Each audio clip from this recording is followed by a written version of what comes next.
আসসালামু আলাইকুম রহমতুল্লাহি ওয়া বারাকাতুহু। আলহামদুলিল্লাহ, মহান আল্লাহ তাআলার অনেক অনেক বেশি শুকরিয়া, যিনি আমাদেরকে আমাদের জনপ্রিয় সিরিজ সবার জন্য কোরআন শিক্ষা সিরিজের 11তম দরস শুরু করার তৌফিক দিচ্ছেন। আমরা 11তম দরসের ক্লাসটা শুরু করতে যাচ্ছি আমাদের সকলের নিকট পরিচিত প্রসিদ্ধ সূরা সূরাতুল ফাতিহা এর মাধ্যমে। কোরআন শরীফের ধারাবাহিকতা অনুযায়ী সর্বপ্রথম যে সূরা লিখিত আকারে আসছে সেই সূরার নাম হলো সূরাতুল ফাতিহা। সূরাতুল ফাতিহা দ্বারা শুরু করার অনেক কারণ আছে, এর মধ্যে প্রসিদ্ধ কিছু কারণ আমরা বলি। কোরআন শরীফের মধ্যে সূরাতুল ফাতিহাকে লিপিবদ্ধ করা হয়েছে এই জন্য, যেহেতু ফাতিহাকে ফাতিহাতুল কিতাব বলা হয়। হ্যাঁ, ফাতাহা ইয়াফতাহু, খোলা, যার দ্বারা খোলা হয়, শুরু করা হয়। তো এই সূরা ফাতিহা দ্বারা কোরআন শরীফকে এই জন্য শুরু করা হয়েছে।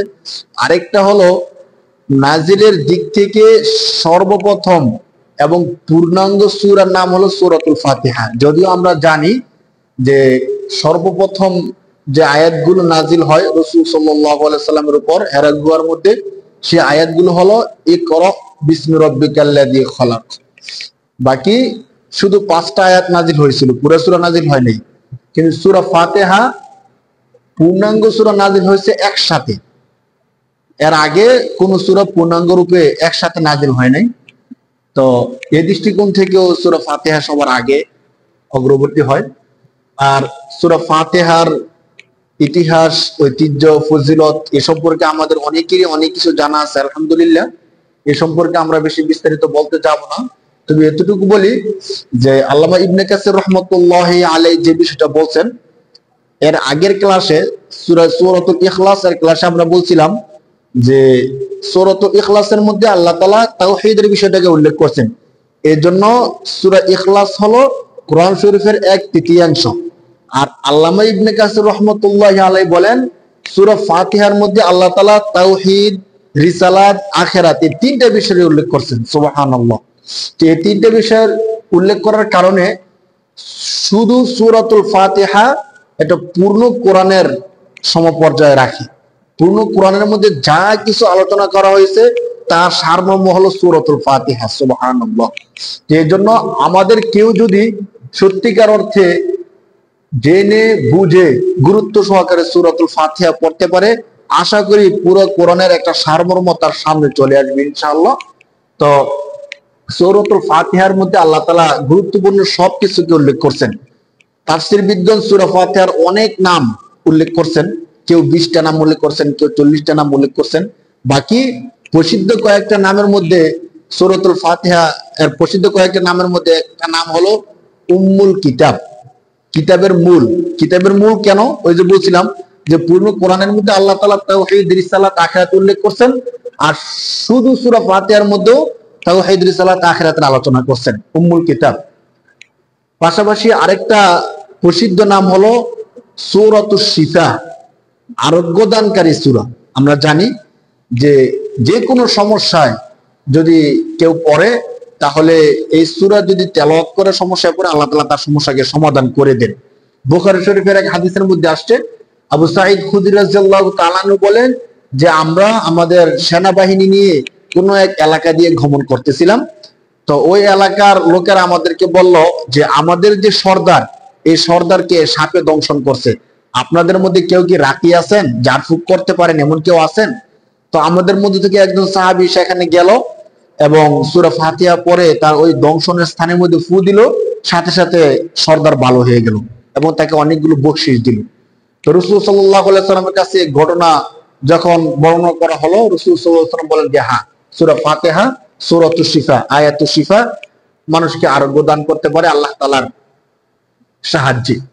তো উলামায়ে কেরাম অভিজ্ঞতার আলোকে বলেন যে কোনো ব্যক্তি যদি অসুস্থ হয়, জ্বর অথবা কোনো সমস্যা হয়, তাহলে যদি সূরা ফাতিহা 7 বার পরে তাকে ফু দেওয়া হয় অথবা পানির মধ্যে ফু দিয়ে তাকে খাওয়ানো হয়, পান করানো হয়, তাহলে সে সাথে সাথে আরোগ্য লাভ করবে ইনশাআল্লাহ।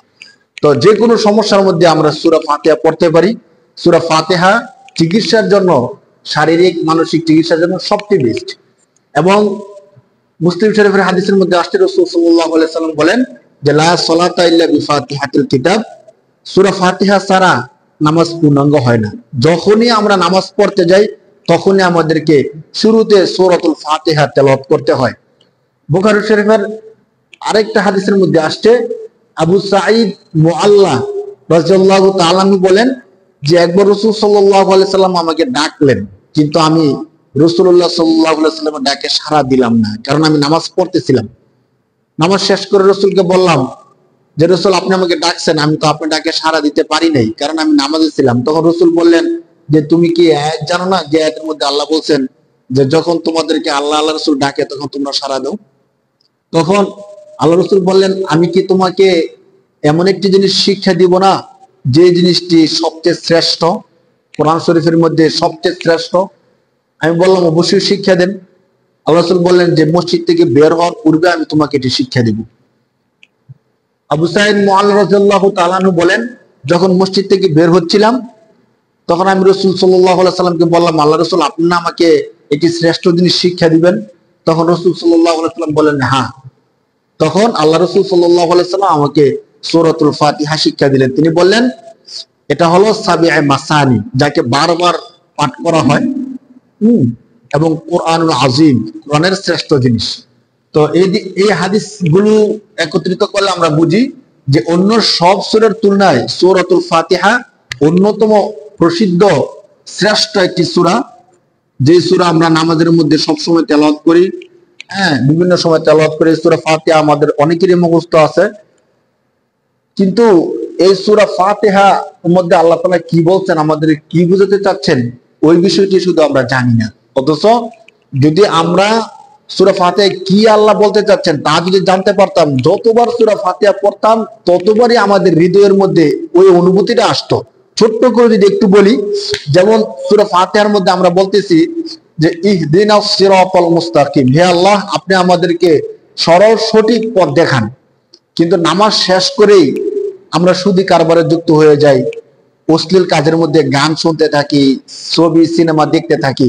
এখন মাত্র বলে আসলাম যে আমাদেরকে সঠিক পথ দেখান, আবার নামাজ শেষ করেই আমরা গান বাজনা ইত্যাদি খারাপ কাজের মধ্যে লিপ্ত হয়ে গেলাম। কারণ আমি তো জানি না নামাজের মধ্যে আমি কি বলে আসছি, আল্লাহর কাছে কি চাই আসছি। আরেকটা দেখেন, নামাজের মধ্যে আল্লাহর কাছে আমরা বলি সূরা ফাতিহার মধ্যে, ইয়াকা না'বুদু ওয়া ইয়াকা নাস্তাইন, হে রব আপনারই ইবাদত করি, আপনার কাছেই সাহায্য চাই। ঠিক নামাজটা শেষ করে এসে আমরা মানুষের কাছে হাত পাততে থাকি, হ্যাঁ, আসবাবের কাছে আমরা দৌড়াতে থাকি, কোত্থেকে আসবে, কি খাবো, কোথায় যাবো, পেরেশান হয়ে যায়। যার কারণে আমরা বিভিন্ন অনৈতিক কাজের মধ্যে যুক্ত হয়ে যাই।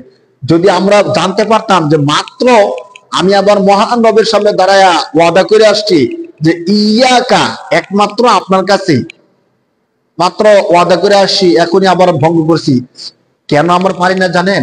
কারণ সূরা ফাতিহার যে পড়লাম সেখানে কি বললো আল্লাহ আর আমি কি বললাম কিছুই জানি না, যার কারণে আমাদের এমনটা হয়। আসুন আজকে থেকে ওই গুমরাহি মূর্খতাকে আমরা দূর করে দিই, সূরা ফাতিহা সম্পর্কে আমরা অবশ্যই জানার চেষ্টা করি। আল্লাহ পাক রব্বুল আলামিন সূরা ফাতিহার প্রথম যে আয়াত, ওই আয়াতের মধ্যে আল্লাহ তাআলা আমাদেরকে যে বিষয়গুলো বলছেন সেগুলো আমরা বলবো। বাকি সূরা ফাতিহা শুরু করতে গিয়ে আমরা অনেক সময় যে বিষয়গুলো তেলাওয়াত করি ওই বিষয়গুলো সম্পর্কে একটু আইডিয়া নিয়ে আসি। প্রথমত আমরা পড়ি আউযু বিল্লাহি মিনাশ শাইতানির রাজিম, এই বিষয়টা একটু আমরা জানি।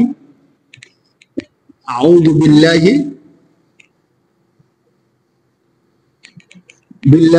মিনাশ শাইতানির রাজিম, মিনাশ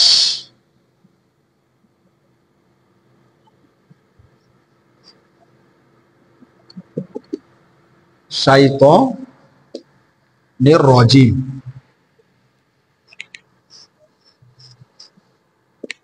রাজিম। যেহেতু সবসময় আমরা কোনো কিছু হলে এটা তেলাওয়াত করি, এবং হাদিসের মধ্যে আসছে যে শয়তান থেকে আশ্রয় চাওয়ার জন্য, বদ জিন ভূত থেকে আশ্রয় চাওয়ার জন্য বেশি বেশি আউযু বিল্লাহ তেলাওয়াত করার জন্য। যদি রাত্রে কেউ কখনো কোথাও ভয় পায়, গা দাও অথবা কুকুরের আওয়াজ শুনতে পায়, সে একাকী থাকে, ভয় লাগতেছে, ওই সময় যদি কোনো ব্যক্তি আউযু বিল্লাহি মিনাশ শাইতানির রাজিম পড়ে তাহলে তার থেকে ভয় দূর হয়ে যাবে, এবং কুকুর ইত্যাদি অনিষ্টকর যত প্রাণীগুলো আছে ওই প্রাণীগুলো অনিষ্ট থেকে বাঁচতে পারবে। এই জন্য আউযু বিল্লাহি মিনাশ শাইতানির রাজিম গুরুত্বপূর্ণ। আউযু এই বিষয়টা আমাদের পূর্বের ক্লাসের মধ্যে আমরা আলোচনা করছিলাম। আল আউযু অর্থ আশ্রয় চাওয়া, আযা ইয়াউযু নাসরা ইয়ানসুরু থেকে আপনার প্রেজেন্ট টেন্স সিগা মুজারে, আউযু ওয়াহিদ মুতাকাল্লিম, আমি আশ্রয় চাই, আমি আশ্রয় চাই। আউযু ওয়াহিদ মুতাকাল্লিম মুজারে প্রেজেন্ট টেন্সের সিগা হাল। আউযু অর্থ হলো আমি আশ্রয় চাই।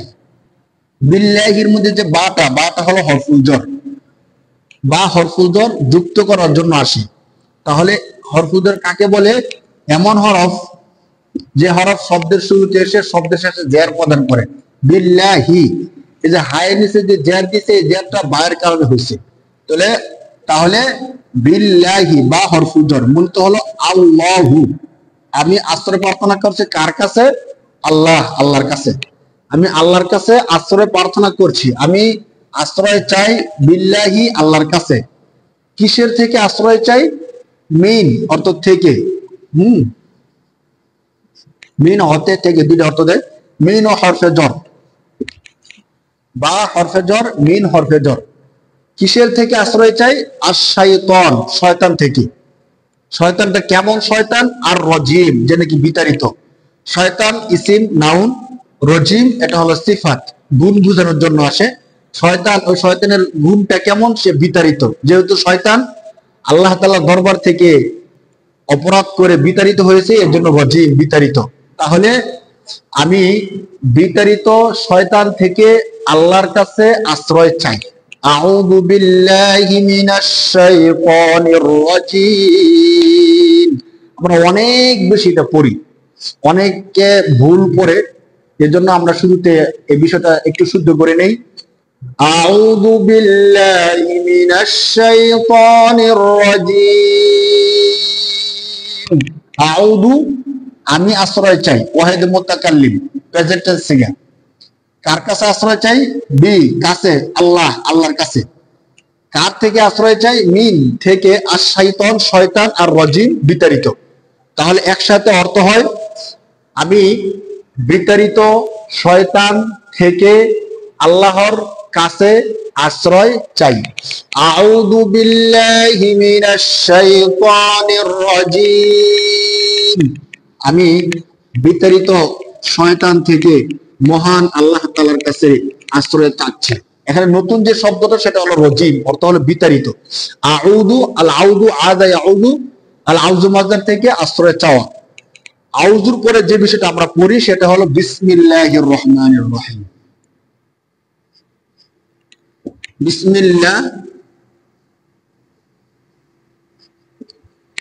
বিসমিল্লাহির রহমানির রহিম। বিসমিল্লাহির রহমানির রহিম, এটা যে আমরা কত তেলাওয়াত করি কোন হিসাব নাই, ঠিক নাই। প্রতি সূরার শুরুতে আল্লাহ তাআলা বিসমিল্লাহ নাযিল করছেন, এবং সূরা নামলের মধ্যে স্পষ্ট আকারে সাল্লাল্লাহু আলাইহি ওয়াসাল্লাম যখন চিঠি লিখছিলেন তখন এইভাবে লিখছিলেন, ইন্নাহু মিন সুলাইমানা ওয়া ইন্নাহু বিসমিল্লাহির রহমানির রহিম। তাহলে যে কোনো কাজের শুরুতে আমাদেরকে বিসমিল্লাহ পড়তে হয়। হাদিসের মধ্যে বিসমিল্লাহ সম্পর্কে আসছে যে যত গুরুত্বপূর্ণ কাজ আছে, সমস্ত গুরুত্বপূর্ণ কাজ, জিবালিন কুল্লু আমরিন জিবালিন, প্রত্যেক এমন বিষয় যেগুলো গুরুত্বপূর্ণ, লাম ইউবদা ফিহি বিসমিল্লাহ ফাহুয়াল আবতার। অর্থাৎ গুরুত্বপূর্ণ সকল কাজের শুরুতে যদি বিসমিল্লাহ পড়া না হয় তাহলে ওই কাজটা অসম্পূর্ণ থেকে যায়। হাদিসের মধ্যে আসছে যদি কাজটা সম্পূর্ণ করতে হয় তাহলে ওই কাজের শুরুতে আমাদেরকে বিসমিল্লাহ বলতে হয়। তাহলে বিসমিল্লাহ এর মানে কি আমরা ছোট্ট করে একটু বোঝার চেষ্টা করি। বা আগের মতো হরফুল জর, এমন হরফ যে হরফ শব্দের শুরুতে এসে শব্দের শেষে জের প্রদান করে, অর্থাৎ আল্লাহর নামের মাধ্যমে আমরা কাজটা শুরু করতে যাচ্ছি, মূল মর্ম আর কি। তাহলে ইসমুন, ইসিম মানে হলো নাম, নাউন, হ্যাঁ। তাহলে বা মাধ্যমে, তো ইসমুন নাম, নামের মাধ্যমে। শুরুতে সরল অনুবাদটা দেখি। এর বিসমিল্লাহির রহমানির রহিমের চমৎকার একটা ব্যাখ্যা বিশ্লেষণ আছে গ্রামারের দৃষ্টিকোণ থেকে।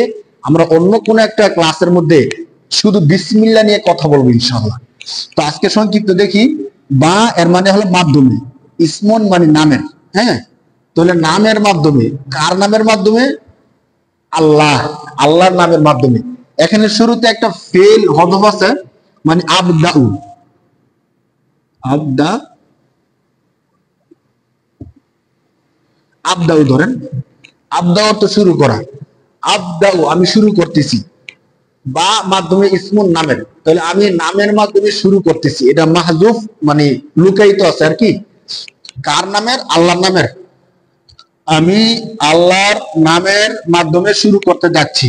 আল্লাহকে, আল্লাহ পরিচয় দিচ্ছেন সিফাত গুণের মাধ্যমে। আর রহমান, রহমান এটা হলো সিফাতে মুবালাগা, দয়া, দয়া বোঝানোর জন্য আসছে। রহিম এটাও দয়া বোঝানোর জন্য আসছে। বাকি এটা হলো সিফাতে মুবালাগা, আর এটা হলো সিফাতে মুসাব্বাহ। সিফাতে মুবালাগা হলো অনেক বেশি দয়া বোঝানো, আর সিফাতে মুসাব্বাহ মানে নির্দিষ্ট দয়া বোঝানোর উদ্দেশ্য। তো মুফাসসিরদের অনেকে বলছেন রহমান সিফাতে মুবালাগা অনেক বেশি দয়া, মানে রহমান মানে দুনিয়ার জন্য রহমান, অর্থাৎ এই দুনিয়ার মধ্যে আল্লাহ তাআলা কাফের, বেঈমান, মুসলমান, মুশরিক সবাইকে আল্লাহ দয়া করছেন, সবাইকে আল্লাহ রিজিক দিচ্ছেন, সবাইকে খাওয়াইতেছেন। আল্লাহ আম ভাবে সবার উপর দয়া করতেছেন। কিন্তু এই রহিম এটা হলো আখিরাতের জন্য, শুধু আখিরাতে মুসলমানদের উপর দয়া করবেন, কাফের বেঈমানদের উপর আল্লাহ কোনো দয়া করবেন না। এই জন্য রহমান রহিম একই অর্থ, দয়া করা। হ্যাঁ, পরম করুণাময়, অতিশয় দয়ালু, যে অনুবাদ আমরা করি। তাহলে বিসমিল্লাহির রহমানির রহিম, আমি শুরু করছি আল্লাহর নামে। আমি শুরু করছি, ওই যে আবদাউ যেটা হযফ বিলুপ্ত করা অবস্থায় আছে, হ্যাঁ লুকায়িত অবস্থায় আছে, আমি শুরু করছি আল্লাহর নামে। আল্লাহ যিনি, আর রহমানের মধ্যে যে আলিফ লাম, আল্লাহ দি, যিনি, যিনি রহমান পরম করুণাময়, রহিম অতিশয় দয়ালু। তো এখানে যদি আমরা মনে রাখি, সামনে আয়াতটা আমাদের চলে আসবে ইনশাআল্লাহ। আরেকবার দেখি, এই বিসমিল্লাহর পূর্বে একটা ফেল লুকায়িত আছে। এই ফেলটা হলো আবদাউ অথবা আশরাউ, আমি শুরু করছি, এই ফেলটা লুকায়িত আছে। তো বা মাধ্যমে, ইসমুন নাম, নামের মাধ্যমে। কার নাম? আল্লাহ, আল্লাহর নামের মাধ্যমে আমি শুরু করছি, আল্লাহর নামের মাধ্যমে। আল্লাহ তিনি কে? আল্লাযী, যিনি, আর রহমান পরম করুণাময়, আর রহিম অতিশয় দয়ালু। আমি ওই আল্লাহর নামে শুরু করছি, যিনি পরম করুণাময়, অতিশয় দয়ালু। আর বলা যায় যে আমি পরম করুণাময়, অতিশয় দয়ালু আল্লাহর নামে শুরু করতে যাচ্ছি। তাহলে আমরা কি বুঝলাম? আউযু বিল্লাহি মিনাশ শাইতানির রাজীম, আমি বিতাড়িত শয়তান থেকে আল্লাহর কাছে আশ্রয় চাই। বিসমিল্লাহির রহমানির রহিম, আমি পরম করুণাময়, অতিশয় দয়ালু আল্লাহর নামে শুরু করছি। এটা হলো সূরা ফাতিহা পড়ার আগে, শুধু সূরা ফাতিহা না, যে কোনো তেলাওয়াত করার আগে আমরা এই দুইটা আয়াত তেলাওয়াত করি। এখন থেকে আমরা শুরু করতে যাচ্ছি সূরাতুল ফাতিহা এর প্রথম আয়াত। সূরাতুল ফাতিহা যেহেতু অত্যন্ত গুরুত্বপূর্ণ, এখানে আমাদের একটু সময় বেশি নিতে পারি বিশ্লেষণটা সহজ করার জন্য।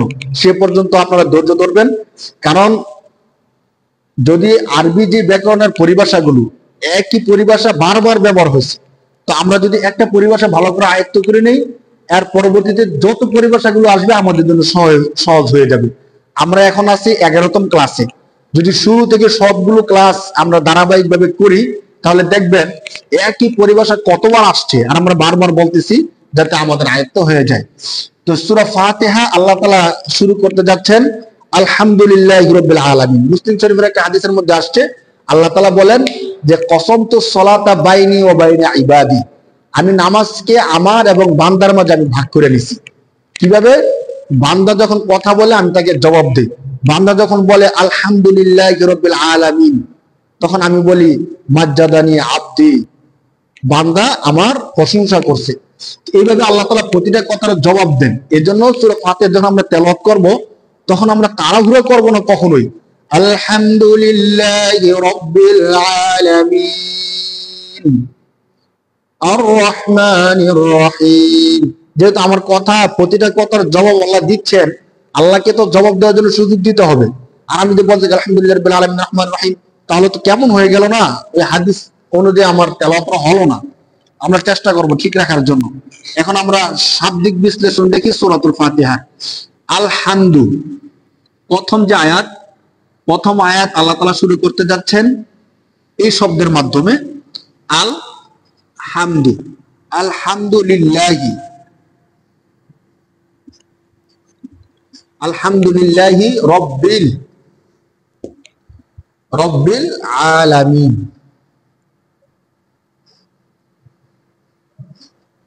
আলামিন। এবার দেখি শাব্দিক বিশ্লেষণ আমরা একটু দেখি। দেখেন এখানে মূলত আলহামদু অর্থ হলো সকল প্রশংসা। তো মূল শব্দ হলো হামদু, হামদু অর্থ প্রশংসা, আর আল অর্থ হলো সকল। নয়তো যদি বলা হয় যে আলহামদু, হামিদা ইয়াহমাদু থেকে প্রশংসা করা, আলহামদু ইসিম নাউন, তো আলহামদু অর্থ তো প্রশংসা, অথচ এর অনুবাদ হলো, মানে সঠিক অনুবাদ হলো আলহামদু, এর অর্থ হলো সকল প্রশংসা লিল্লাহি, একমাত্র আল্লাহর জন্য। তাহলে এখানে সকল শব্দটা কোথেকে আসলো? মূলত আমরা আরবি যে ব্যাকরণ আছে, আরবি ব্যাকরণের ভাষায় যে আল, আলিফ লামটা আসছে, এই যে আ আলিফ এবং লাম আল, এটা হলো আহাদে খারিজি। আহাদে খারিজি ইস্তেগরাক অর্থাৎ, অথবা আহাদে খারিজি কামেল, পূর্ণাঙ্গ বোঝানোর জন্য আসে। নির্দিষ্ট একটা প্রশংসা, যে প্রশংসাটা পূর্ণাঙ্গ। হ্যাঁ, নয়তো আপনি যদি কাউকে প্রশ্ন করেন যে আলহামদু অর্থ কি, তখন সে বলবে সকল প্রশংসা। তাহলে অথচ অভিধানের মধ্যে দেখবেন আলহামদু মাজদার অর্থ হলো প্রশংসা, শুধু প্রশংসা। কিন্তু যখন আমরা আয়াতের মধ্যে তেলাওয়াত করি, সেখানে আমরা আলহামদুর যে আল শব্দটা বলি, এই আল আরবি ব্যাকরণের পরিভাষায় আল হলো আহাদে খারিজি কামেল বা ইস্তেগরাক, পূর্ণাঙ্গ নির্দিষ্ট একটা প্রশংসা বোঝানোর জন্য আসে। সেখান থেকে আমরা অর্থ করি আল অর্থ হলো সকল, হামদু অর্থ হলো প্রশংসা। তাহলে আল হামদু সকল প্রশংসা। এখানে মূলত শব্দটা দেখেন কেমন, লিল্লাহি, মূলত হলো লি আল্লাহি। হ্যাঁ, লি মানে জন্য, আল্লাহ মানে আল্লাহ। তো এই লাম এবং আল্লাহ এই দুইটাকে মিলানোর কারণে হয়ে গেছে লিল্লাহি। আমরা কিন্তু অনেকে জিনিসটা জানি না বা খেয়াল করি না, মনে করি এটা এমন একটা পূর্ণাঙ্গ শব্দ না। এখানে শব্দ দুইটা, একটা হলো লামজের লি অর্থ জন্য, আর একটা হলো আল্লাহ। হ্যাঁ, আল্লাহর জন্য সকল প্রশংসা, লি অর্থ জন্য, আল্লাহ আল্লাহর, সকল প্রশংসা আল্লাহর জন্য। তাহলে সকল প্রশংসা যে আল্লাহর জন্য, আয়াত তো মাত্র শুরু, এর আগে তো আল্লাহর কোনো পরিচয় জানা নাই। তাহলে আল্লাহ কে? এখন আল্লাহ তার নিজের একটা পরিচয় দিচ্ছেন। আল্লাহ কিন্তু অনেক কিছু দিয়ে পরিচয় দিতে পারতেন, কিন্তু যেহেতু কারো প্রশংসা করা হবে, প্রশংসা কেন করা হয়, কখন করা হয়? যখন কেউ তার পার্থিব উপকার পায়, তখন কিন্তু সাধারণত প্রশংসা করে। তো আল্লাহ তাআলা আমাদেরকে জান্নাত দিবেন, আমাদেরকে অনেক কিছু পুরস্কার দিবেন, সেটা আখিরাতে। আল্লাহ বলতে পারতেন যে এমন রব যিনি তোমাদেরকে জান্নাত দিবেন। তো আল্লাহ তাআলা ওইগুলো না বলে এখন আমরা যে উপকার পাইতেছি, এখনকারটা আল্লাহ তাআলা উল্লেখ করতেছেন যে আল্লাহ তিনি হলেন এমন একজন সত্তা যিনি রব্বুল অর্থ হলো প্রতিপালক। আমরা যেন খেয়াল রাখি, যেখানে রব্বুল শব্দটা আসবে, রব্বুল ইসিম নাউন, প্রতিপালক। আল্লাহ হলেন এমন একজন সত্তা যিনি প্রতিপালক। কার প্রতিপালক? আলাম। দেখেন মূলত শব্দ ছিল আলাম, এটা হলো এক বচন, যাকে আমরা সিঙ্গুলার বলি। আলাম অর্থ জগৎ, হ্যাঁ, বিশ্ব, জগৎ, এরিয়া। তাহলে আলাম এক বচন, এই আলাম থেকে হলো আলামিন। মূলত ছিল আলামুনা, কিন্তু রব্বুল মুযফ আল আলামুনা মুযফ ইলাই। এটা আমরা আস্তে আস্তে বুঝবো ইনশাআল্লাহ। পরিভাষাগুলো বারবার বলবো, অস্থির হওয়ার, হতাশ হওয়ার কোনো কারণ নাই। তো রব্বুল মুযফ, আলামিন মুযফ ইলাই। তো রব্বুল আলামিন জগৎ সমূহের প্রতিপালক। পূর্বের কোন ক্লাস আমরা বলছিলাম যে মুযফ মুযফ ইলাই বুঝার একটা সহজ আলামত হলো বাংলা এর মাঝখানে র থাকা, যেমন গাছের ফল, মাছের কিছু একটা, অথবা সাগরের পানি। তো রব্বিল আলামিন জগৎ সমূহের প্রতিপালক। তাহলে রব্বুল মানে হলো প্রতিপালক, আলাম অর্থ হলো জগৎ এক বচন সিঙ্গুলার, আর আলামিন হলো বহু বচন প্লুরাল। হ্যাঁ, মানে জগৎ সমূহ। তখন অর্থ কি দাঁড়ায়? আলামিন জগৎ সমূহ, রব প্রতিপালক। জগৎ সমূহের প্রতিপালক আল্লাহর জন্য সকল প্রশংসা। তখন আমরা একটু ভেগে ভেগে অর্থটা করি। আল সকল, হামদু প্রশংসা, লি জন্য, আল্লাহ আল্লাহর, সকল প্রশংসা আল্লাহর জন্য। আল্লাহকে রব্বিল, রব যিনি প্রতিপালক, আলামিন জগৎ সমূহের। যদি একসাথে বলি আলহামদুলিল্লাহি রব্বিল আলামিন, সকল প্রশংসা ওই আল্লাহর জন্য যিনি জগৎ সমূহের প্রতিপালক। তাহলে এখানে যে বিষয়টা আমাদের জানা দরকার সেটা হলো আলামিন। এই যে আমরা বলি আলামিন একক কোন শব্দ না, আলাম এক বচন, এই আলাম এক বচন থেকে আলামিন বহু বচন, প্লুরাল, অর্থাৎ জগৎ সমূহ। হ্যাঁ, তাহলে আলহামদু মানে হলো প্রশংসা, আল সকল, আমরা এই জিনিসটা বলছি আলহামদুলিল্লাহি রাব্বিল আলামিন। দ্বিতীয় যে আয়াত, আল্লাহ তাআলা তার পরিচয়টা আরো দিচ্ছেন, তিনি শুধু জগৎ সমূহের প্রতিপালক, আর কিছু নাই না, আরো কিছু আছে। কি? আর রহমানির রহিম, আর রহমানির রহিম। একটু খেয়াল করি, বিসমিল্লাহির রহমানির রহিমের মধ্যে এই আলোচনা আমরা করে ফেলছি, এরপরও দেখানোর সুবিধার্থে আমরা বলতেছি আর রহমানির রহিম। রহিম, আর রহমান অর্থ দয়ালু, আর রহিম অর্থ দয়ালু। যিনি দয়ালু মানে আল্লাহ তাআলা যেন মানুষ, যেহেতু রব অনেক বিশাল কিছু, আল্লাহ তাআলা রবের একটা পরিচয় দিচ্ছেন, আল্লাহর পরিচয় দিচ্ছেন তিনি জগৎ সমূহের প্রতিপালক। তো যিনি জগৎ সমূহের প্রতিপালক তিনি তো বিশাল কিছু, তার সামনে যাওয়া তো অসম্ভব ব্যাপার। ওই বিষয়টাকে তিনি কমিয়ে আনার জন্য মানুষ যেন রবের কাছাকাছি হয়, এই জন্য তিনি তার একটা পরিচয় দিচ্ছেন যে না, ভয়ের কিছু নাই, তিনি অতিশয় দয়ালু, পরম করুণাময়, অতিশয় দয়ালু। তো এখানে দয়ার বিষয়টা চলে আসছে। তাহলে আর রহমান এটা সিফাতে মুবালাগা, মানে অনেক বেশি দয়া বোঝানোর জন্য। আর রহিম সিফাতে মুসাব্বা, এটাও অনেক দয়া বোঝানোর জন্য আসে। বাকি রহিম থেকে রহমানের দয়াটা অনেক বেশি অথবা ত্বরান্বিত। রহমান এর দয়াটা দুনিয়ার মধ্যে, আর রহিমের দয়াটা আখিরাতে। এই জন্য রহমানটা আগে আনা হয়েছে, রহিমটা পরে আনা হয়েছে। তাহলে রহমানের দয়াটা দুনিয়াতে, এর মানে হলো এই দুনিয়ার মধ্যে আল্লাহ তাআলা কাফের, বেঈমান, মুশরিক, মুসলমান, ভালো মন্দ সবাইকে আল্লাহ তাআলা নিয়ামত দিয়ে যাচ্ছেন। হ্যাঁ, আল্লাহ তাআলা রিজিক দিয়ে যাচ্ছেন, এই জন্য রহমান সিফাতুল মুবালাগা।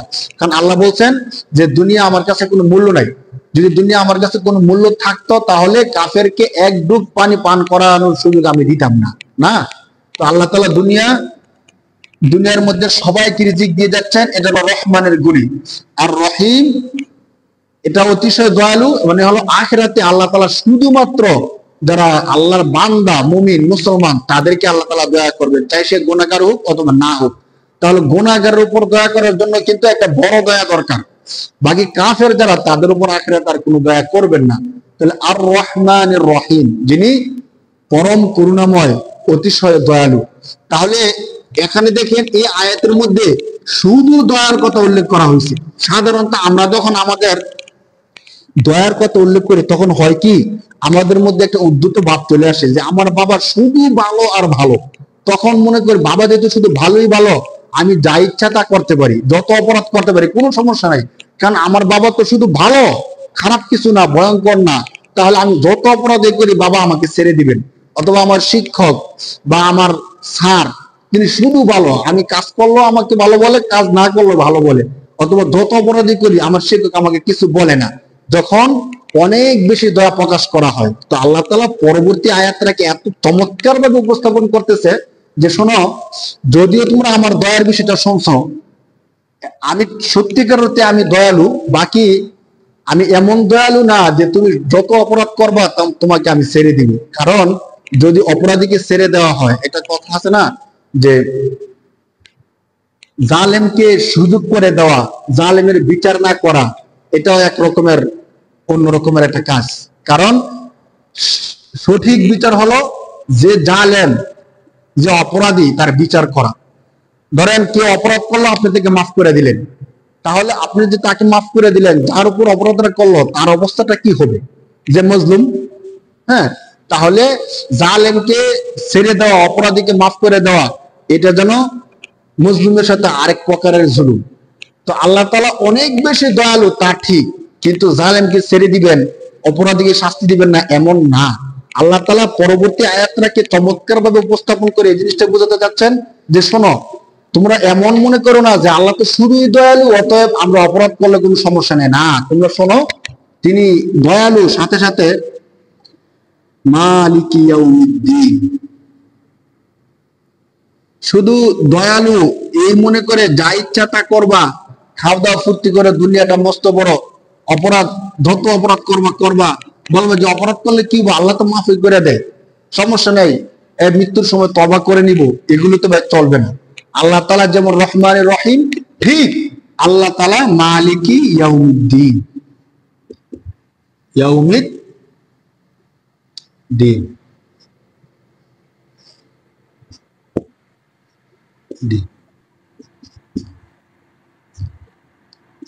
দেখেন মালিক ইয়াউমিদ্দিন মানে কি, আপনি যদি একটু সহজে বুঝেন, আমরা যেই তরজমা অনুবাদটা করতেছি যে আল্লাহ শুধু দয়ালু এমন না, বরং আল্লাহ তাআলা শাস্তিও দেন, আল্লাহ তাআলা বিচারও করেন।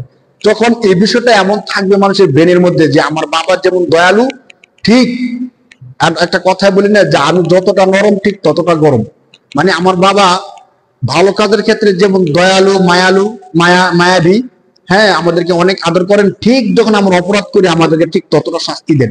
যখন এমন হয় তখন কিন্তু আমাদের মধ্যে মানে অপরাধ বোধ কমে আসবে স্বাভাবিকভাবে। হ্যাঁ, তো একটা বিষয় আছে না যে ভয় এবং আশার মাঝখানে হলো ঈমান।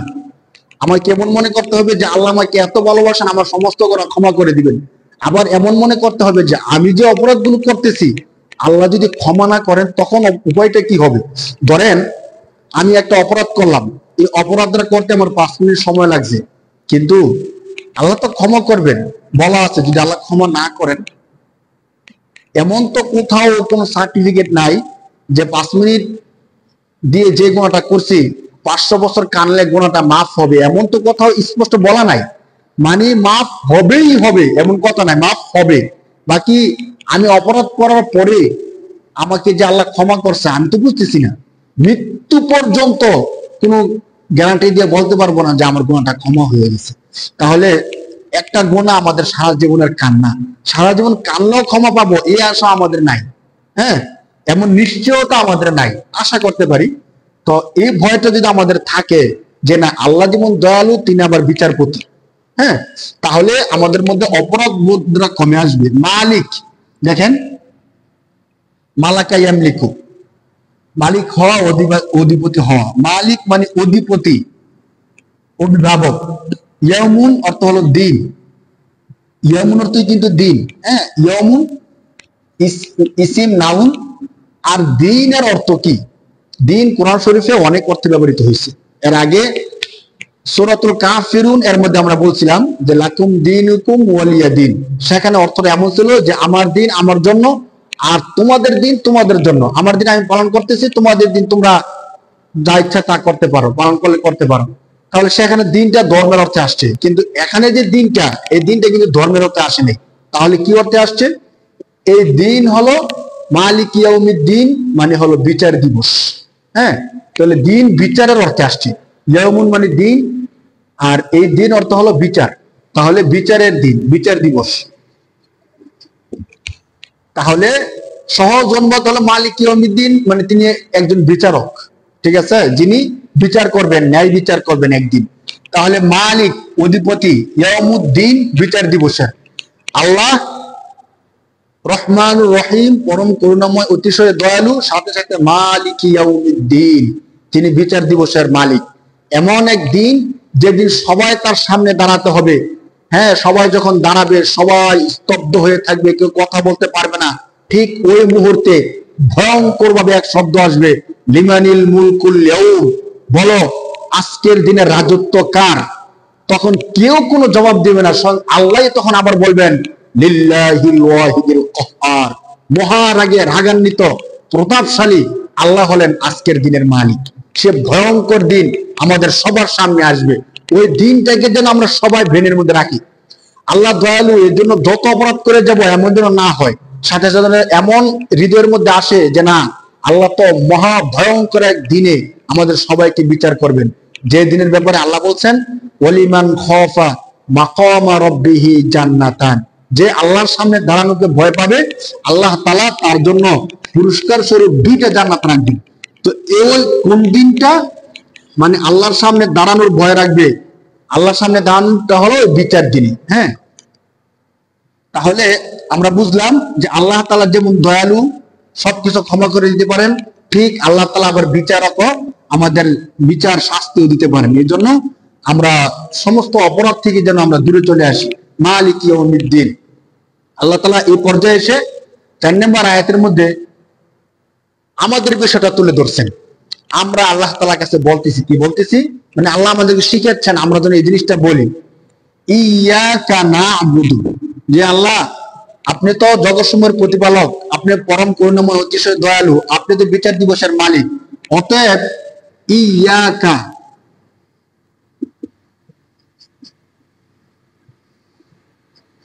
মূলত ইয়াটা পরে আসার বিষয় ছিল, কিন্তু ইয়াটা চলে আসছে আগে। এটা গুরুত্ব বোঝানোর জন্য, আরবিতে বেশি গুরুত্ব বোঝানোর জন্য এমনটা হয়। তো ইয়াকা এর অর্থ হলো, যদি একসাথে আমরা ইচ্ছা করলে একসাথে লেখা যায়, বাকি এইভাবে লিখছি বোঝানোর জন্য। তাহলে ইয়াকা, কা এটা হলো জমির। এর আগে বলছিলাম তোমার, আপনার। হ্যাঁ, জমির সর্বনাম, নামের পরিবর্তে যা আসে তাকে জমির বলা হয় আরবিতে। ইয়াকা, ইয়া অর্থ একমাত্র, শুধুমাত্র। হ্যাঁ, ইয়া অর্থ একমাত্র বা শুধুমাত্র, কা মানে হলো আপনার। ইয়াকা শুধুমাত্র আপনার বা আপনারই, না বুধু,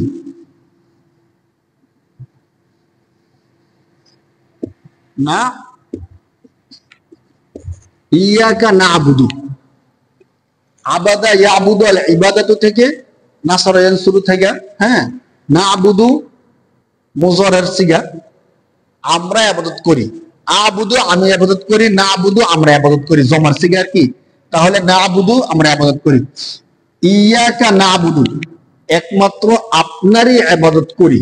ওয়া ইয়াকা, দেখেন ওয়াও হরফে আতফ, কনজাংশন পরের শব্দকে পূর্বের শব্দের সাথে মিলানোর জন্য আসে। ওয়া ইয়াকা, ওয়া ইয়াকা নাস্তাঈন,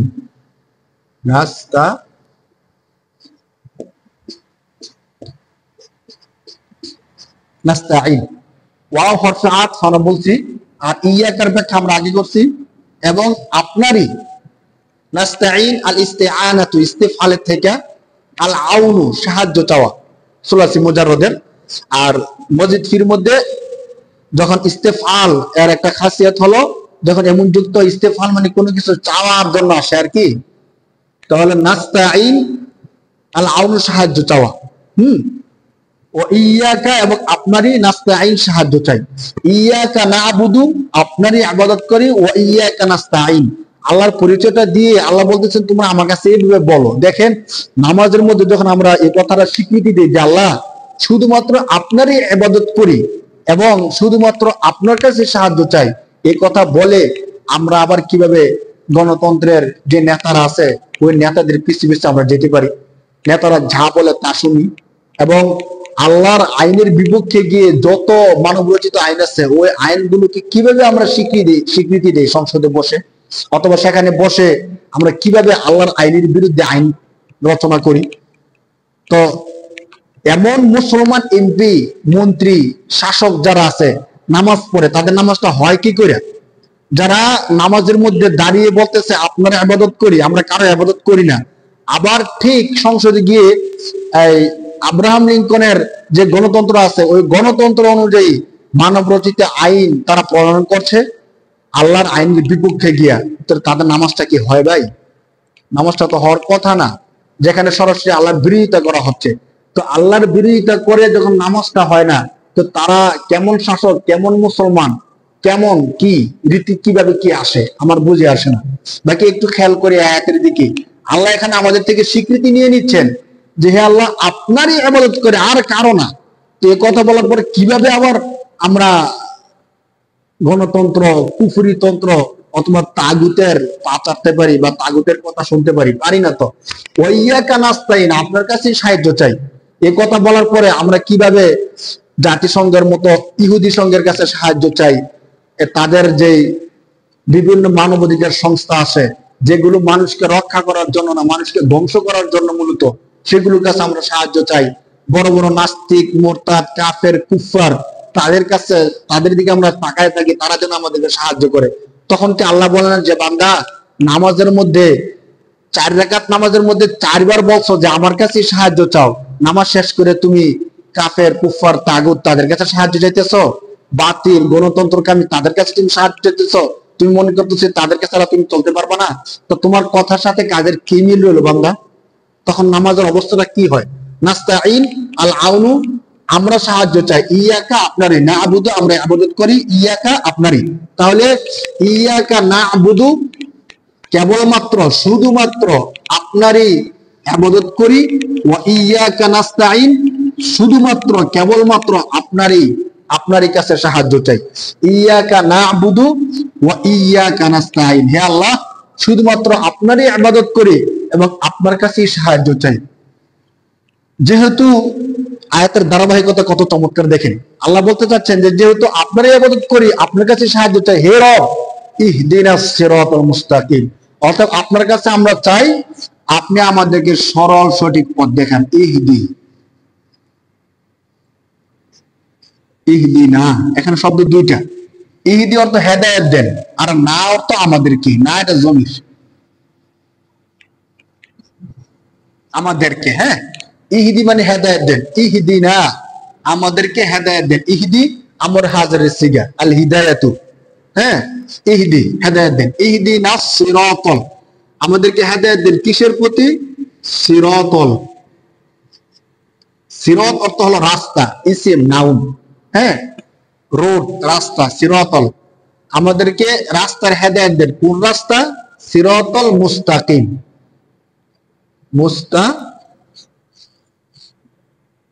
মুস্তাকিম। তাহলে আর ইস্তিকামাত অত সঠিক থাকা, সোজা থাকা, কায়েম থাকা, মুস্তাকিম মানে হলো সরল সঠিক। তাহলে কি দাঁড়ালো? মুস্তাকিম এটা কিন্তু ইসিম নাউন, হ্যাঁ, নাম, সিরাতুন এটা ইসিম নাউন নাম, সিরাতুল মুস্তাকিম। ইহদিনা আমাদেরকে হেদায়েত দেন, আর সিরাত রাস্তা, রাস্তাটা কেমন হবে? সিফাত আরবিতে মুস্তাকিম, যে রাস্তাটা হলো সঠিক। তাহলে আমরা আল্লাহ তাআলার কাছে বলতেছি যে আল্লাহ যেহেতু আপনারই ইবাদত করি এবং আপনার কাছে সাহায্য চাই, অতএব আপনি আমাদেরকে সঠিক পথের দিশা দেন, সঠিক পথের সন্ধান দেন। ইহদি হেদায়েত দেন, না আমাদেরকে আস-সিরাত রাস্তার, মুস্তাকিম সঠিক। তাহলে আমরা শুনি ইহদিনাস সিরাতাল মুস্তাকিম, হে আল্লাহ আপনি আমাদেরকে সঠিক সরল সঠিক পথের সন্ধান দেন, সরল সঠিক পথের দিকে হেদায়েত দেন। তাহলে আমরা যদি অনুবাদ জেনে জেনে তেলাওয়াত করি, সব সময় আল্লাহর কাছে আমরা হেদায়েত চাইতেছি, আমাদের মনের মধ্যে একটা অনুভূতি সৃষ্টি হবে। কিন্তু অনুবাদ না জানলে কি বলতেছে আমি নিজেও জানি না, আমি যে আল্লাহর কাছে হেদায়েত চাইতেছি আমি নিজে তো বুঝতে হবে। ধরেন আমি একজন চেয়ারম্যানের কাছে বলতেছি আপনি আমাকে 1 গ্লাস পানি দেন, তাহলে আমি বুঝতে চাই ওনার কাছে পানি চাইছি, উনি যদি আমাকে পানি না দিয়ে মাটি দেয় আমি ওনাকে তিরস্কার করবো। কিন্তু আমি যদি ওনাকে ইংরেজিতে বলি give me glass of water, হ্যাঁ আপনি আমাকে 1 গ্লাস পানি দেন, কিন্তু আমি যে ইংরেজি মুখস্থ বললাম, কি বলছে আমি নিজে বুঝলাম না, হ্যাঁ, তখন উনি আমাকে পানি দেখে অথবা মাটি দেখে আমি তার উপর রাগ করতাম না, বা বুঝতে পারতাম না আমি কি চাইছি। তো এই বিষয়টা আমাদের বোঝা দরকার। মন্ত্রের মতো শুধু পড়েই যাচ্ছি যে ইহদিনাস সিরাতাল মুস্তাকিম, ইয়াকা না'বুদু ওয়া ইয়াকা নাস্তাইন, কিন্তু কি বলছি, কি বলতে চাচ্ছি আমি নিজেই জানি না আল্লাহর কাছে কি চাইলাম। অথচ একটু খেয়াল করে দেখেন কত চমৎকার চমৎকার বিষয়গুলো সূরা ফাতিহার মধ্যে চলে আসছে। এখন আমাদেরকে সরল সঠিক পথের সন্ধান দেন, সরল সঠিক পথ কোনটা ওই বিষয়টাকে আরো বেশি স্পষ্ট করে দেওয়া হচ্ছে এখানে। ইহদিনাস সিরাতাল মুস্তাকিম সিরাতাল লাযিনা, সরল সঠিক পথ বলতে মানে আমরা আল্লাহ তাআলাকে বলতে যাচ্ছি যে আল্লাহ সরল সঠিক পথ বলতে ওই পথটা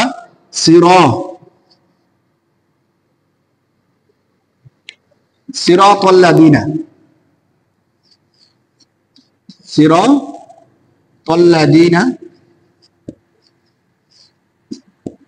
সিরাতুন এর আগে আমরা বলছি রাস্তা ইসিম নাউন, আল্লাযিনা ইসমে মৌসুল যা পরবর্তী ব্যাখ্যা করবে, আল্লাযিনা যা, সিরাতাল লাযিনা ওই রাস্তা, সিরাতাল লাযিনা আনআমতা আলাইহিম,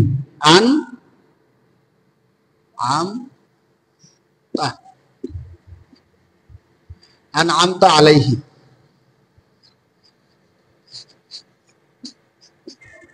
দেখেন আমরা শব্দ বিশ্লেষণ একটু দেখি। সিরাতুন মানে হলো রাস্তা, রাস্তা।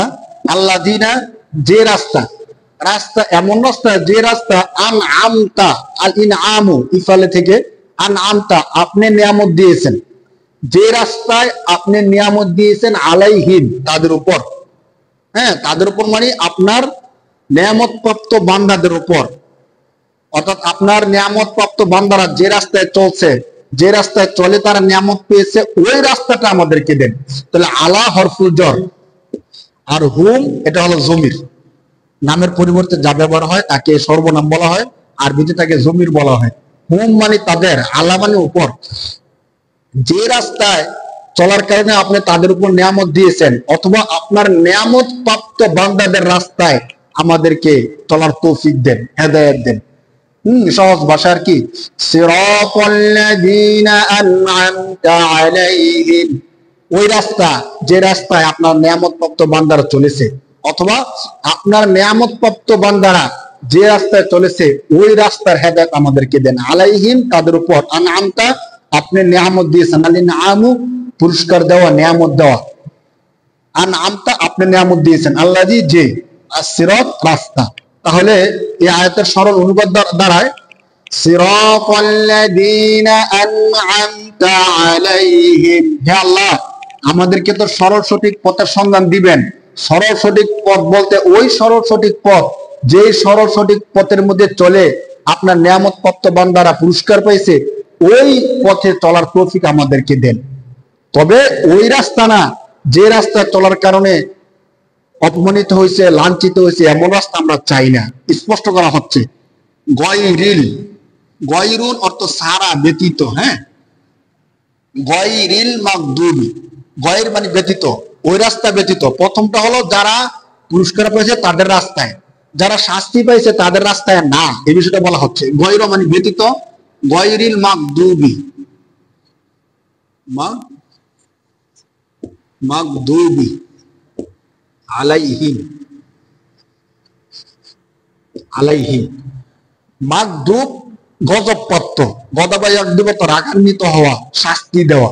তাহলে গয়র ব্যতীত, ওই রাস্তা ব্যতীত যে রাস্তার মধ্যে আপনার গজবপ্রাপ্ত বান্দারা ছিল। তো গজবপ্রাপ্ত বান্দারা কারা ছিল? সমস্ত মুফাসসিরের একমত যে মাগদুব এর দ্বারা উদ্দেশ্য হলো ইহুদি জাতি। সারা বিশ্বের সমস্ত ইহুদিরা গজবপ্রাপ্ত বান্দা, আল্লাহ তাদের উপর প্রচন্ড রাগান্বিত। সূরা ফাতিহা সবসময় আমরা তাদের ব্যাপারে এই কথাটা বলি। মাগদুবি মানে হলো গজবপ্রাপ্ত, আলাইহিম তাদের উপর, আলা হরফে জর, হুম মানে জমির। তাহলে যে রাস্তায় চলার কারণে ইহুদিরা আপনার গজব প্রাপ্ত হয়েছে, ওই রাস্তায় আমাদেরকে চালাবেন না। গয়রিল মাগদুবি আলাইহিম ওয়ালা দাল্লিন, ওয়ালা দাল্লিন।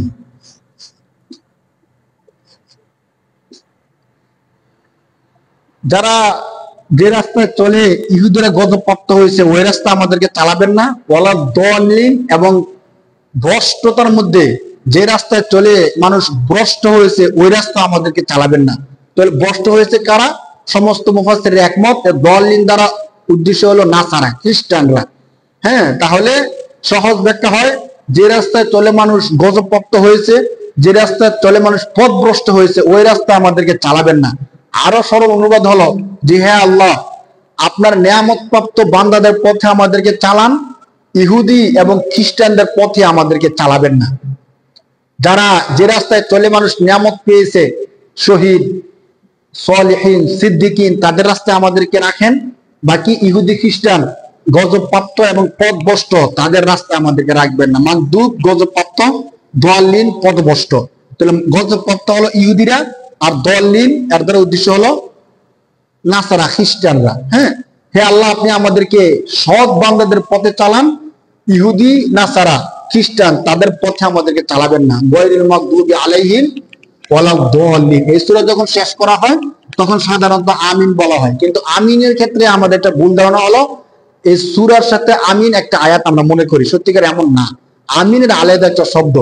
রাসূল সাল্লাল্লাহু আলাইহি ওয়াসাল্লাম এই সূরা শেষ করে আমিন বলতেন। আমিন হলো ইস্তাজিব। আমিন, আমিন অর্থটা আমরা একটু বুঝি। আমিন আরবিতে ইস্তাজিব, ইস্তাজিব মানে হে আল্লাহ কবুল করেন। ইস্তাজিব অর্থ হে আল্লাহ আমরা আপনার কাছে প্রার্থনা করতেছি, এই যে কথাগুলো বললাম এই কথাগুলো আপনি কবুল করেন। তাহলে এই সূরা শেষ করার পরে হাদিসের মধ্যে আসছে যে যখন এই সূরাটা শেষ হয় তখন ফেরেশতারা আমিন বলে। তাহলে আমরা যখন আমিন বলি আমাদের আমিনের সাথে ফেরেশতাদের আমিন মিলে যায়, তখন দোয়াটা কবুল হয়ে যায়। এজন্য আমিন বলার বিষয়টা আসছে। সাহাবায়ে কেরাম, অধিকাংশ সাহাবায়ে কেরাম নামাজের মধ্যে আমিন বলতে এমন ভাবে যে নিজের কানে শোনা যায়, গুনগুন শব্দ হতো। হ্যাঁ, কিন্তু চিৎকার করে আমিন বলার কোনো মানে নাই। আমিন দোয়া, আর দোয়া আস্তে করাটাই মানে সুন্দর, নম্র, ভদ্রভাবে করাটাই সৌন্দর্য। তাহলে আমিন এর অর্থ হলো ইস্তাজিব, আল্লাহ কবুল করেন। আমিন কিন্তু কোরআনের আয়াত না বা সূরা ফাতিহার অংশ না, আলাদা একটা শব্দ। আমরা যদি এই বিষয়টা সতর্ক থাকি, এটা যেন আয়াত না মনে করি, বা আমরা পড়বো আমিন বলবো, কিন্তু জানা থাকতে হবে যে আমিন আলাদা একটা শব্দ। আল্লাহ তাআলা আমাদেরকে তৌফিক দান করুক। বাকি সূরা ফাতিহা সম্পর্কে আমরা কথাগুলো বললাম। তো সূরা ফাতিহা সম্পর্কে আমরা জানলাম। আমরা সবাই চেষ্টা করবো সূরা ফাতিহার দরসটা আপনাদেরকে বলবো, একবার, কয়েকবার, বারবার সূরা ফাতিহার দরসটা দেখেন, অনুবাদগুলো বুঝার চেষ্টা করেন। কারণ কি জানেন, সূরা ফাতিহা কোরআন শরীফের একটা জীবন্ত মুজিজা। একটু খেয়াল করলে দেখবেন যে আমাদের জীবনে আমরা কোনো একটা গল্প, ঘটনা অথবা কোনো কিছু একটা যদি একবার বারবার শুনি আমাদের বিরক্ত চলে আসে। কিন্তু সূরা ফাতিহা প্রতিদিন নামাজের শুরুতে আমরা তেলাওয়াত করতেছি, মাসে বছরে কত হাজার বার তেলাওয়াত করি, এরপর কোনোদিন মনে হয় না যে সূরা ফাতিহা আর তেলাওয়াত করতে মন চায় না, অথবা বিরক্ত লেগে গেছে, সূরা ফাতিহা বাদ দিয়ে কুল হুয়াল্লাহ পড়ি অথবা অন্য কোন একটা সূরা পড়ি, এমন কখনোই মনে হয় না। অন্তত আমার কোনোদিন মনে হয় নাই, আমার বিশ্বাস কারো এমন মনে হয় না। চিন্তা করে দেখেন, একটা জিনিসকে কতবার রিপ্লে করা যায়। একটা সবচেয়ে সুন্দর একটা গান কতবার শুনতে পারবেন আমাকে বলেন তো? সবচেয়ে সুন্দর একটা গজল কতদিন শুনতে পারবেন? জন্মের পর থেকে নিয়ে আজ পর্যন্ত 20, 40, 50 বছর পর্যন্ত যে লক্ষ লক্ষ বার সূরা ফাতিহা শুনছি, পড়ছি, কখনো কি মনে হয়েছে এই সূরাটা বাদ দেওয়া দরকার বা এই সূরা বাদ দিয়ে অন্য সূরা তেলাওয়াত করা দরকার? না। এটা তো কোরআন শরীফের জীবন্ত একটা মুজিজা। কি চমৎকার একটা বিষয়। এতবার রিপ্লাই করার পরও আমাদের মনে হয় আরেকবার পড়ি, আরেকবার পড়ি, আবার পড়তে মন চায়। তো আল্লাহ তাআলা আমাদের সবাইকে বেশি বেশি আমলগুলো করার তৌফিক দান করুক। সূরা ফাতিহাকে জেনে বুঝে তাদাব্বুরের সাথে সূরা ফাতিহা তেলাওয়াত করার তৌফিক দান করুক। যে সূরার মধ্যে আল্লাহ তাআলা বলছেন যে তোমরা কি কোরআনকে নিয়ে গবেষণা করবা না, তোমরা কোরআনকে নিয়ে চিন্তা ভাবনা করবা না, আফালা তাতাফাক্কারুন। তা আমরা যদি আয়াতের অনুবাদ তরজমা না জানি কিভাবে গবেষণা করব ভাই, কিভাবে চিন্তা ভাবনা করব? এই জন্য সূরা ফাতিহা দিয়ে আমাদের শুরু করা দরকার, এবং পুরো কোরআনের অনুবাদের অন্তত আমাদের জানা থাকা দরকার যে আল্লাহ তাআলা এখানে কি বলতে চাচ্ছেন, কি বোঝাতে চাচ্ছেন। আমরা সেই মিশন নিয়ে নামছি, ইনশাআল্লাহ আমরা চলতে থাকবো। আমাদের সাথেই থাকুন। কোরআন শরীফের তরজমা তাফসীর আমরা জানার চেষ্টা করব, সাথে সাথে কোরআন শরীফের বিশুদ্ধ তেলাওয়াত এবং আরবি ভাষার উপর মৌলিক একটা দক্ষতা কিভাবে সহজে অর্জন হয় ওই বিষয়টাকে আমরা ফোকাস করার চেষ্টা করবো ইনশাআল্লাহ। সে পর্যন্ত সবাই আমাদের সাথে থাকুন। আসসালামু আলাইকুম।